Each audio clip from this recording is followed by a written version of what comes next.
Olá, namastê, tudo bem com você? Espero que sim.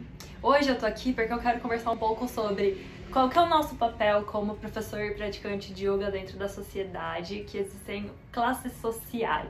E eu vou me basear um pouco neste livro que eu estou lendo, estou quase no final, e se chama A Elite do Atraso, do sociólogo Gessé de Souza. Então fica aqui comigo e vamos trocar uma ideia. E antes de começar o vídeo, já deixa aí seu like pra você não esquecer depois.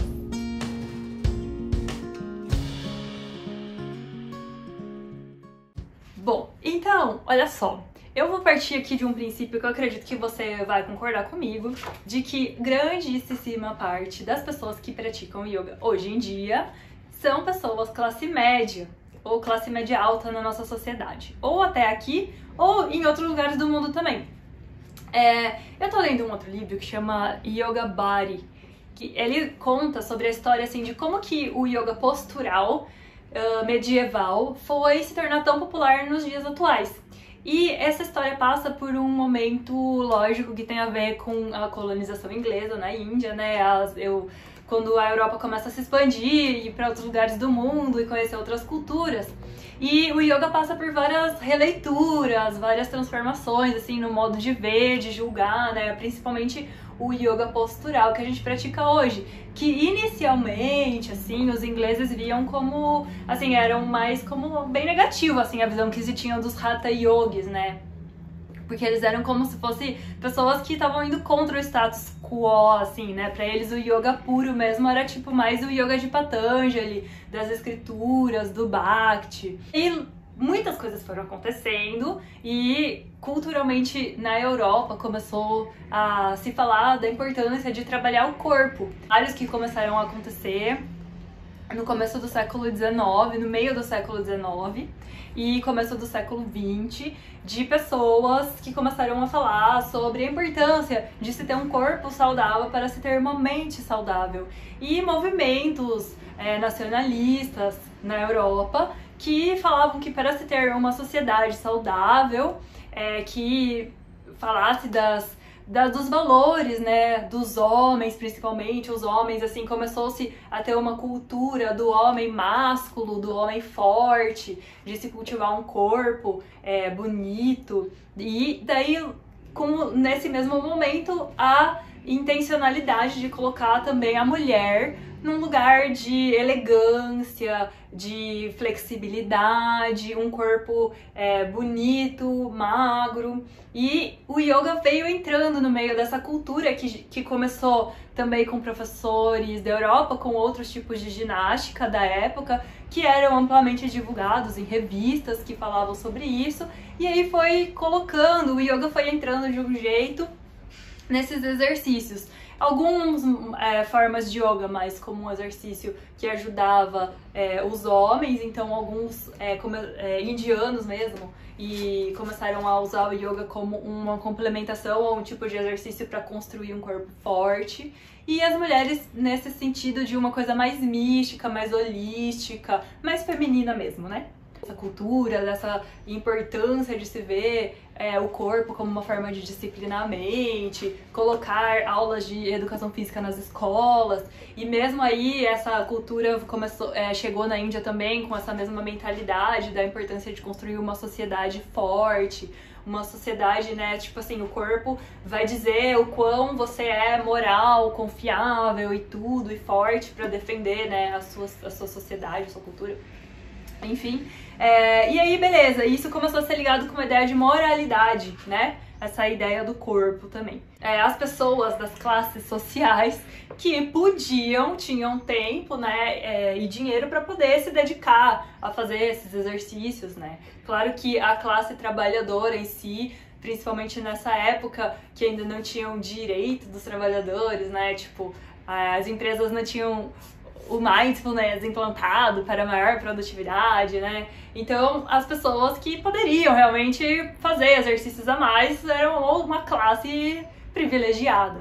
Beleza, desde sempre, né? Então, quem pode cultivar esses valores morais, né, em grande parte, é mesmo uma classe que não é bem a classe que está sendo mais explorada, né, pelo nosso sistema capitalista. o que esse livro tem a ver. Porque eu vejo, a gente sabe, né, que grande parte, a maioria das pessoas que praticam yoga no mundo são de classe média.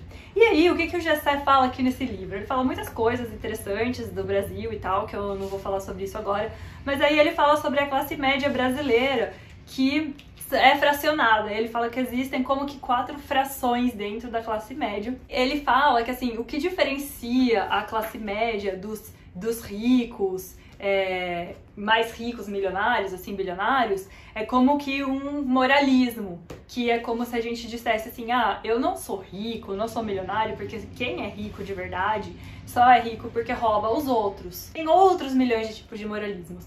Por exemplo, dos exageros, da carne, né, que a gente sabe, quer dizer, existe um mito, né, vamos dizer, não sei se é mito, algumas vezes não é mito, mas as pessoas mais ricas exageram, elas estão sempre fazendo festa, usando drogas, tipo, gastando muito dinheiro, esnobando, isso é ruim, isso é negativo, isso não é espiritual, isso vai te levar para um lugar de vícios, você não vai conseguir se elevar, você está cultivando um karma negativo. Aí olha só onde entra o yoga já. Né? Nessa parte moral também, para querer também justificar esse espaço da classe média. Então o yoga entra e pega também desse discurso que já é natural desde sempre, que desde que o Brasil começou com a colonização, então teve escravidão. E aí não existia muito essa coisa moralista, porque ou eram os escravos ou os donos de escravos, e aí as pessoas eram mesmo preconceituosas na cara dura e whatever. Tipo, os escravos eram vistos como animais, nem eram seres humanos na época. Mas, claro, as coisas foram mudando, né, assim, as ideias mudando, teve uma abolição da escravatura e tudo, e aí as pessoas começaram a falar assim, cara, eu não posso ser abertamente preconceituoso, não é legal. Então aí o moralismo começou a tomar conta, né, pra defender as mesmas ideias, no fundo, de separação de classe.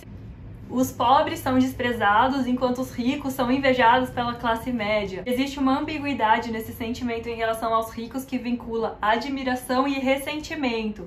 A suposta superioridade moral da classe média dá à sua clientela tudo aquilo que ela mais deseja. O sentimento de representar o melhor da sociedade. Não só a classe que merece o que tem por esforço próprio, conforto que a falsa ideia da meritocracia propicia para legitimar a distância em relação aos pobres, mas também a que tem algo que ninguém tem, nem os ricos, a certeza da sua perfeição moral. Tá, eu comecei a pensar assim, eu comecei a observar alguns discursos, assim, até mesmo meus, em relação ao yoga, como que a gente usa o yoga como uma forma de também apoiar essa perfeição moral, né? De tipo, eu sigo os yamas e niyamas, e eu, tipo, não cometo violência, eu não roubo, eu não, assim, tudo que eu tenho é lícito, eu me contenho sexualmente, eu não fico por aí fazendo festas e orgias como, eu não uso drogas e tal, eu não bebo, tararararará. E aí, tipo, existe até uma vez, eu tava conversando com uma outra professora de yoga e ela me falou que conhece alguns professores que, quando começam no yoga, eles fazem voto de pobreza, né? E ficam, ao mesmo tempo, criticando outros professores que não o fazem, né? Ficam lá apontando o dedo pro outro. Então aí eu fico me perguntando, né? Tipo, oi, tudo bom? Então, ficar apontando o dedo pro outro pode, mas voto de pobreza é tipo perfeição moral. Então, assim, olha, eu não tô falando que eu não estou longe disso, tá? Porque é muito difícil fazer essa crítica. É difícil, é chato, é bem desconfortável. E eu tô fazendo aqui, me abrindo, porque eu acho que a gente tem que fazer isso mesmo. E, de repente, eu gostaria que você me ajudasse nessa reflexão. De repente, não, com certeza eu gostaria. A gente acaba... Como a maioria das pessoas que pratica yoga é da classe média, e a classe média já tem esse tipo de comportamento, então a gente usa. A gente pega o discurso do yoga e coloca lá. Entendeu? Em vez da gente usar o... E aí a gente mistura com o discurso cristão também, que a gente já nasceu nele, né? Já é mais automático. Daí a gente mistura tudo e vem com essas, às vezes, colocações de superioridade moral, né? Realmente o yoga, ele ajuda a gente a questionar algumas coisas e fazer com que a gente realmente, às vezes, pense fora da caixinha, por mais chato e desconfortável que seja. ou como ele simplesmente reforça esses nossos comportamentos, né? Que fazem com que a gente se distancie não sei, eu acho que é do social e do que realmente é bem desagradável e que causa sofrimento no mundo inteiro, que é realmente essa distância que existe entre as pessoas que têm dinheiro e as pessoas que não têm dinheiro, né? Como a única corrupção que a incomoda é a reservada aos poderosos que controlam o poder político e econômico, sua própria impotência social os preserva.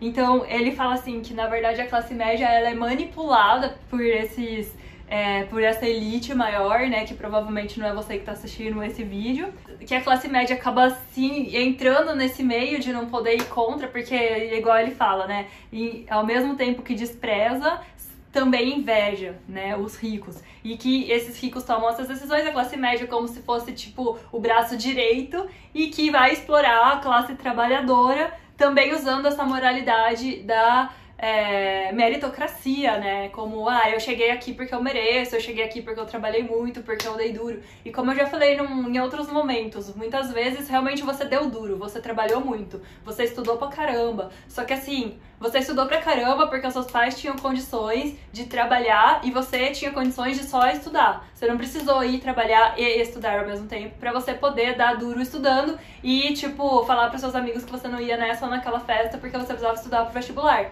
Então você teve, já de partida, uma vantagem, né? Na verdade, meritocracia não existe quando existe sociedade de classe, né? E eu acho que muitas vezes, dentro do discurso do yoga, e eu já falei sobre isso aqui num outro vídeo que eu falo sobre o neoliberalismo e o yoga, que a gente usa também, às vezes, esse discurso meritocrático dentro do yoga, do tipo, um exemplo, eu consigo fazer essas posturas muito mais difíceis porque eu pratiquei mais, porque eu não dei mole nenhum dia, porque eu não sou preguiçoso ou preguiçosa, porque eu, abri mão dos meus prazeres carnais, e aí, olha só como a minha prática é foda, eu tenho esse mérito. Muitas vezes a pessoa ela já tem um corpo flexível, na verdade, ou muitas vezes ela tem a possibilidade de só praticar yoga e não ter que trabalhar e fazer outras coisas. Ou ela já é um tipo de pessoa que normalmente ela já tá, já é mais antissocial, ela não gosta muito mesmo de sair, de beber, de não sei o quê. E pra ela, na verdade, não é tão difícil assim, ela ser disciplinada. Ela tem, às vezes, uma diferença, é o jeito dela, é a personalidade dela. E aí ela acaba indo bem, mas isso significa que ela é superior moralmente, ou sei lá, superior de alguma forma, ou que ela tem uma perfeição moral por causa disso, ou que ela realmente entrou nesse lado da meritocracia, porque às vezes, se você pegar uma pessoa que realmente, ela tem que trabalhar numa outra parada, ela tem um outro trabalho mega estressante, que várias responsabilidades, tem filho, tem a casa pra cuidar, e, ela não vai conseguir fazer aquela postura, porque, ela não vai conseguir dormir cedo todo dia, ela não vai conseguir acordar às 4 da manhã todo dia pra praticar, ela não vai, não é a dedicação exclusiva dela, então, ela vai se sentir moralmente abaixo, porque ela não consegue cumprir essas expectativas, esse checklist, chegar ali aonde outra pessoa chegou, ela tem que, ela não, a questão aqui não é que ela tem que se esforçar mais, entende? Porque não tem como você pedir mais de uma pessoa dessa. Você tem que, deixar a prática soltar dessa lógica meritocrática, entendeu? Essa é a minha opinião mesmo, assim, não é que é um mérito, é um mérito seu, com certeza, mas não é pra se comparar porque ninguém saiu do mesmo lugar, porque todo mundo é diferente, todo mundo tem histórias por trás, o seu corpo é diferente, as suas habilidades físicas, consciência corporal, coisas que você já fez na vida antes de começar a praticar yoga. Então é isso, às vezes esse discurso entra dentro do yoga. E o yoga pode servir, sim, para continuar implementando essa lógica de divisão de classes. De falar que é pobre porque é vagabundo, porque bebe, porque usa droga. Enquanto que, a gente sabe muito bem que dentro das classes de classe média e classe alta também as pessoas bebem, cheiram, fazem festa e tudo. E a gente não fala que eles são pobres, vagabundos e não trabalham. Às vezes tem muita gente dentro de classes super altas que não fizeram nada pra conseguir o que elas têm, praticamente nada, simplesmente nasceram numa família rica, têm uma herança gigantesca e ficam aí fazendo festa e gastando dinheiro, e a gente não fala com essas pessoas, né? Enfim, do mesmo jeito que a gente fala do cara que vem pedir dinheiro na rua e a gente fica com raiva, né? E eu falo isso porque eu sei que eu já entrei nesse discurso, eu tô falando a gente porque eu também, tá? esse temor e ao mesmo tempo essa vangloriação dos ricos, e inclusive dos países mais ricos, e esse ódio que existe em relação às classes populares de alguma forma que pode ser mais ou menos velada, né? Ele fala dessas frações da classe média que eu acho muito interessante, do capital cultural, que é incorporado, que ele precisa ser incorporado para produzir efeito, o capital cultural. Representa conjunto de predisposições para a ação que assimilamos na família e na escola e que nos definem, em grande medida, enquanto indivíduos. É um estilo de vida e um conjunto de justificações para proteger e legitimizar o que já somos. A atividade profissional que a gente escolhe, por exemplo, os tipos de trabalho que nós escolhemos. O protofascista, fração liberal, fração expressivista e a fração crítica. E aí ele chama essa fração expressivista de classe média de Oslo, que ele fala que são as pessoas que agem e pensam como se elas vivessem na Dinamarca, na Noruega, né? Ou seja, como se você vive num país onde já tá tudo, vamos dizer, já existe justiça social, não existe tanta distinção de classe social, e você começa a pensar, tipo, a defender o meio ambiente e outros valores desse tipo. O pessoal bem intencionado e tivesse apenas relações com seus amigos de Copenhague e Estocolmo. Para um sueco que efetivamente resolveu os problemas centrais de injustiça social e distribuição de riquezas, não é estranho que se dedique à preservação de espécies raras e faça dessa luta a sua ação política principal. Que o brasileiro faça o mesmo e esqueça da sorte de tantos seres humanos tão perto deles é apenas compreensível se ele os torna invisíveis. E aqui eu vejo muito da galera do veganismo que adora falar dos animais, defender, né? Assim, com certeza eu não sou contra. Falar dos animais, do sofrimento do cultivo dos animais, para alimentação, para tudo que existe, mas esquece totalmente dos outros seres humanos, de falar da pobreza no Brasil, das pessoas que vivem em situações análogas à escravidão, de pessoas que passam fome todos os dias, de crianças que são abusadas, maltratadas, enfim, toda uma série de coisas que nós sabemos que existe e que são esquecidas. E não são todos os veganos que são assim, tem muitos veganos que estão aí na luta e que são veganos por opção política mesmo, mas que têm consciência que todas essas causas têm que ser faladas. Não só você ser vegano vai mudar o mundo, né? Você pode defender os animais, mas primeiro vamos defender os seres humanos e a humanidade, em vez da gente falar só sobre a causa dos animais, né? Enfim, eu acho que a gente precisa muito rever isso e repensar mesmo qual que é esse papel, se é isso mesmo que é o rolê do yoga, é continuar como uma parada mesmo de bem-estar, de aumentar a produtividade e meio que fazer um serviço para continuar reproduzindo essa situação que já existe, que é de deixar as pessoas mais calmas, mais na aceitação daquilo que está acontecendo, mais tipo, vamos relaxar para produzir mais para o capital, ou a gente vai realmente usar a prática para poder pensar em outras formas da gente poder se relacionar no mundo em que as pessoas não precisam sofrer tanto, né? E que nem o planeta precise pagar os custos das nossas escolhas, né? Então, você acha que o yoga está trabalhando para continuar mantendo essa ordem social?